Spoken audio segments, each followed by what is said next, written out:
I watched a conversation recently that I loved, and we should have reacted on this. We didn't get a chance. It was a 5-minute video of Jordan Peterson and Russell Brand, where Russell Brand disagreed with Jordan Peterson on how he handled Elliot Page's transitioning and from female to male, or from man to, I get that so wrong.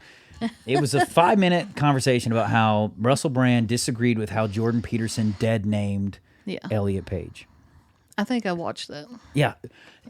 I think you're beautiful and full of love. I really believe in that. And then when I sort of hear people being dismissive of you, it upsets me. It upsets me. And I see how you arm them. I feel that you arm them by sort of, in their language, dead naming Elliot Page. And I feel like why would you do that? It isn't necessary. Where it seemed that Russell Brand disagreed with Jordan Peterson. At first, Russell Brand came at him very much like, you were totally in the wrong. We are about compassion. Isn't that even the entire Christian worldview is compassion? But then Jordan Peterson relayed to him how one of the big hospitals, like that does a lot of transition surgery in the UK, had to shut down because there was 1,000 lawsuits against them from kids, minors, I think it was, who were told this was going to fix all their problems, essentially. And essentially he was saying Jordan Peterson's stance didn't fix the problem. Yeah, Jordan Peterson's stance on Elliot Page is announcing this to the world and showing off their physique and new body and all this kind of stuff. Is they have a huge following, a lot of impressionable youth, and this does not fix all of your problems for everybody. Yeah. It doesn't. But period. The statistics are clear on that. And so he was saying that this felt very malicious. And so he was angry. And I understand the anger, because when you start dealing with kids, I understand the anger. But what Russell Brand said that was really unique and interesting was he said, when you insert anger, he says, I appreciate your voice, Jordan. You have so much to tell and share, and you have a lot of grace. And he says, when you insert anger, they tune you out. Yeah, I agree with that. They can discount what you have to say. That was kind of the criticism I had of Jordan Peterson also when the whole fat shaming thing came out and the way he addressed it. Yeah, and it's true. He's very brash on those things when they make him mad. He's like an emotional guy right now. That's what I was going to say. He shouldn't be that way. When he handled... Sorry. We're both excited over Jordan Peterson. No, but I think I hold him to such a high standard because I respect him so much. I think he's one of the most brilliant minds of our time. Yes. And so when he does make those little missteps in public on such a large platform, it just gets disappointing. Well, and I believe it comes from ever since that crazy thing that happened to him, you know, being misdiagnosed and medically induced coma and all this stuff. Well, you know how they say if you have a heart attack, you come out on the other side, sometimes you're more emotional, stuff like that. He's from that tragedy. He's come back much more emotional. Yeah. And part of it, I feel like, is because he feels like these things are worth being passionate about. Yeah. But what Russell Brand was explaining to him that I loved and agree with is that we understand the passion, but you got to package it in a way where they can't write you off. They can't write you off. Because he was agreeing with Jordan Peterson in that, obviously, with this clinic in the UK, all these people with these lawsuits, that information speaks for itself. You know, that tells the tale that perhaps we shouldn't be vocalizing this as the cure-all and fix for people when it doesn't, in a lot of cases, fix anything for people. There's a lot of transition regret and stuff like that. But he was saying they just write you off as this crazed transphobe. I like Russell Brand also. I don't go with, I think he has this wide range spirituality without this focus. Yes. And so I think he gets a little weird sometimes. Little woo-woo. Yeah. Woo-woo. That's the word you like. Little woo-woo. But I think he's brilliant. And I think he makes a really good point. What I like a lot about Russell Brand is I feel like he's goes so open into a conversation with a willingness for his mind to be changed. Yes. That to me is awesome. It actually is a good example to me. Me too. To be more malleable. Because especially when you grow up in Christianity, when you grow up in Christianity and stuff like that, you've got this is your doctrine, boom, boom, boom, whatever. Yeah. And so I'm never going to say these core values are malleable. I have core values that aren't going to shake. They are what they are.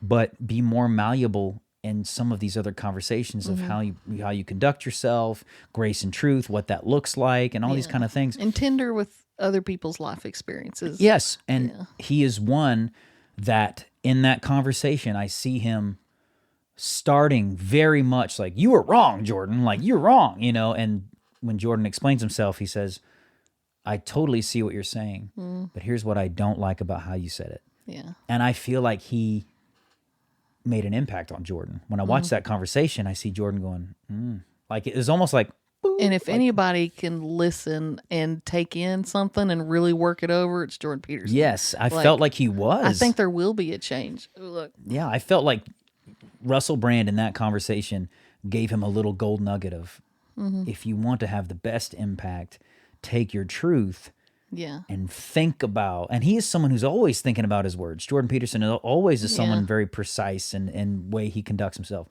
But he was trying to say, in the name of compassion and the name of doing the most good, think about how you are standing on this soapbox.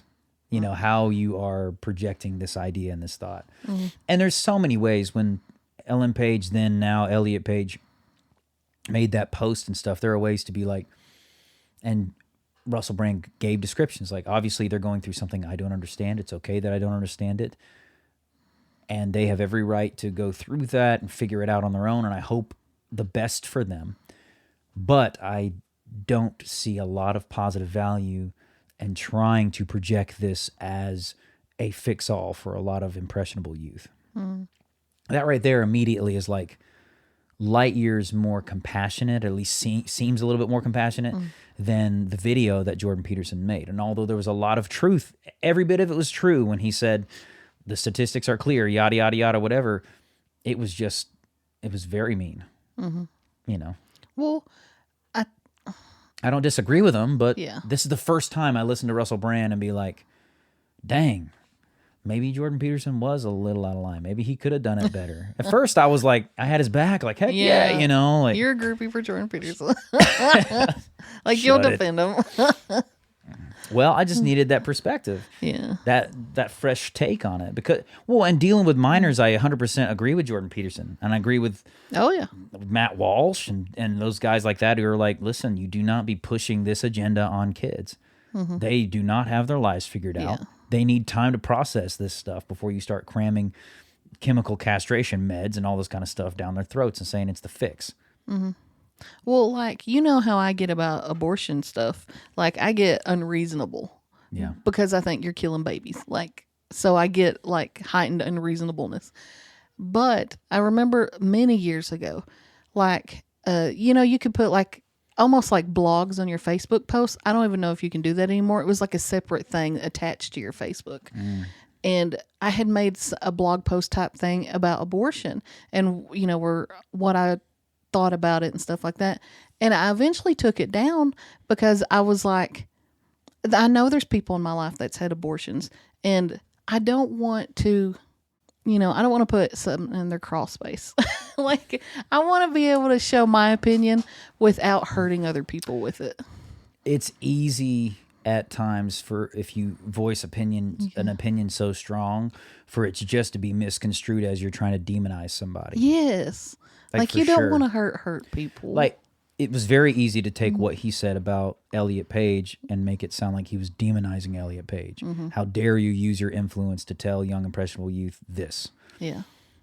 And even though I do agree with a lot of that sentiment, that you have to think about when you have a lot of influence, you need to be careful with what you say and do.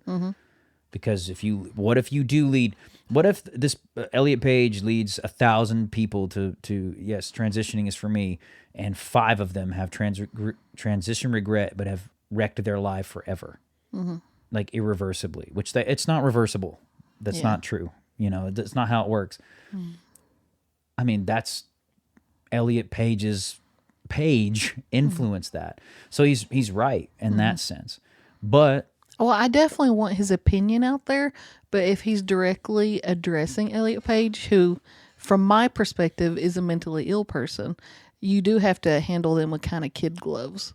Well, and I agree with Russell Brand's approach. You want the opinion out there in the way it can do the most good. You don't want it to be able to be Exactly. written off. I know. That's the thing. It's not even necessarily about Elliot Page at that point and being compassionate for them. It's like you need to voice, if you think your opinion's important and relevant, present it in a way that it does the most good for the people you're trying to do good for. All the kids, all the impressionable people from Elliot Page's page is like, Elliot Page's page. But it's like those people, if they can just be told by one of your opposition, the voices of the opposition, he's just crazy. Listen to him again. He's a transphobe. Don't listen to him. We love you. It's like, then you're done. You have no influence. But after everything we've just said, I like the fact that in our eyes he made a misstep or something, because it shows how real he is. If you see someone that's just perfect all the time, they're not being real. That is a fake person, and you need to stay away from them. Well, and you Nobody wondered, is that perfect. And you wondered, often you said, is he just using his emotions to manipulate people? Well, I definitely think him being highly intelligent and being in the YouTube community and stuff, he knows what he's doing sometimes. But I feel like seeing those missteps, because it felt like when watching him with Russell Brand, it felt like he recognized, that's right, that's a mistake. And if he was that calculated about it, and if he was trying to be emotionally manipulative and all that stuff, he wouldn't be able to reflect on it as a mistake. Well, I don't think that's part of his imperfection, that he can be a little manipulative. And that's fine. Yeah. As long as he's not just a manipulative person. That's a whole different thing. Yes. If you like this clip from the Not Gospel Studios YouTube channel, don't forget to share. Click on one of the other links and videos. You can find them here, and subscribe. I think it's down here. Tell your friends about us. Tell them that it's healthy, that it's vegan, and all of those things. Keep being awesome, because that's how God made you.